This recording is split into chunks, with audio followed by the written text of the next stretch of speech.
Good morning, welcome back to my channel. সকাল সকাল এক কাপ চা নিয়ে বসেছি। সকাল তো আর নেই, সকাল তো হয় সেই 5টায়, এখন তো বেজে গেছে 8টা। তো সকালে কিন্তু আজ ব্রেকফাস্টে রুটি আর শালগম ভাজা হয়েছে, যেটা ব্রেকফাস্টে নিয়ে গেছে, আর খানিকটা আছে, খিদে পেলে ওটাকে সৎকার করা যাবে। আর এখন একটু ড্রেস চেঞ্জ করে নিয়েছি, একটু দোকানে যাব, আর পাশের বাড়ির বৌদি ডেকেছিল, ওনাদের সঙ্গে একটু দেখা করে আসবো। আর এই হচ্ছে ব্যাপার, চলুন আমি ঘুরে আসি, দেন লাঞ্চে কি বানাই সেটা নিয়ে একটা ভাবনা চিন্তা করতে হবে। কি সুন্দর বানিয়েছে বৌদি বাগানটাকে, এত ধরনের ফুল, প্রাণটা জুড়িয়েই যায়।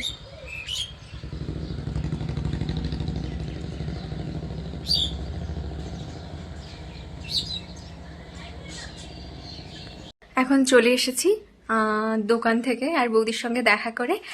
আর বৌদি কিন্তু এতগুলো নয়, আরও বেশি ছিল টককল। এটা হচ্ছে একটু অন্যরকম টককল, টকটা একটু কম, মিষ্টিটাও আছে, খাট্টা মিঠা যাকে বলে। ওই টককল দিল, ওকে খেলাম, বাগান দেখলাম। আর আর্ট পেপার একটা নিয়ে এসেছিলাম ইয়েলো কালারের, এইটা দিয়ে কিছু একটা বানানোর ইচ্ছে আছে, ইন ফিউচার আপনাদের সঙ্গে শেয়ার করব। চলুন এখন কিচেনে যাই, প্রায় 11টা বাজতে যায়। এত কিছু রেডি করে উঠতে আমার এইটা সময় লেগেছে, বাকি কাজটা পরে করব। চলুন কিচেনে দেখা হচ্ছে। পুজো রান্না কমপ্লিট, এখন খাওয়ার দাওয়ার বাড়বো। কি কি রান্না করেছে দেখাই, চলো।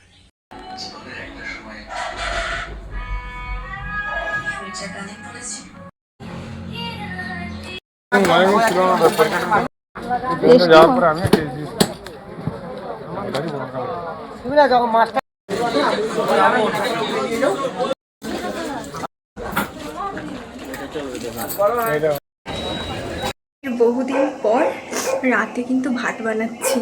বাজারে গিয়েছিলাম, আর আমার 1 বছরের অভিজ্ঞতায় প্রথমবার কিন্তু আজ বাজারে পেয়েছি হচ্ছে কাঁকড়া, সেই সঙ্গে দেশি মুরগি নিয়ে এসেছিল, গিয়েছিলাম একসঙ্গে তো নিয়ে এসেছি, তাই রান্না। এইদিকে বসিয়েছি ভাত, সেই সঙ্গে হচ্ছে কষিয়ে জলও দিয়ে দিয়েছি। আর এইটা একটা নতুন রেসিপি, ফার্স্ট টাইম ট্রাই করি, মায়ের থেকে জেনে। আশা করি হবে কিছু একটা, মানে মা তো ভীষণই সুন্দর বানাতো, হয়তো ততটা হবে না, but I try my best. আমি আমার মতন করে ভালো রান্না করার চেষ্টা করব, কিন্তু আমি জানি না, তো দেখা যাক রেজাল্ট কী আসে।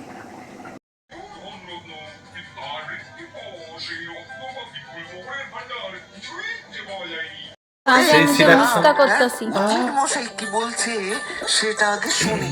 বাঁচতে গেলে হাট